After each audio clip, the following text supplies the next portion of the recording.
I feel like a privileged man, a privilege to be in good health, privilege to be loved by my family and my wife, and privilege to be respected for my work. You know, Mr. Beaver and myself, we are working together since 20 years now. This 2014 is 20 years that we know each other. So for me, it's very easy, you know. For me, it's a good news because, of course, he go one step forward within the group, and I think it's a good news for the group because he's really, today, I would say in the watch industry, the reference, the iconic person that has succeeded in many different brands. It was a big announcement for many people because it was unexpected. People all expected me to retire or at least to do less. And now I do more. So it took everybody by surprise. No, the first thing I start tomorrow. Tomorrow I have a meeting in the morning with Tag Heuer. They will explain and show me their marketing plan. And in the afternoon, I have the same meeting with Zenith, who is going to show me his marketing plan. So I will focus, of course, more on marketing than on finance, because marketing is more or less my specialty.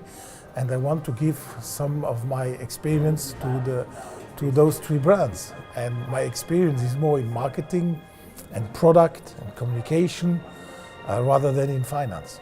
I keep my position as chairman of Hublot. I keep the numbers of days I give to Hublot. I keep this number. You know, I had a job at 100 days a year.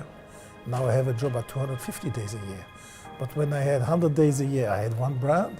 Now with 250, I have three brands. So more or less, it's the same time for each brand. The team at Hublot is my team. The team in Zenith is part of my team.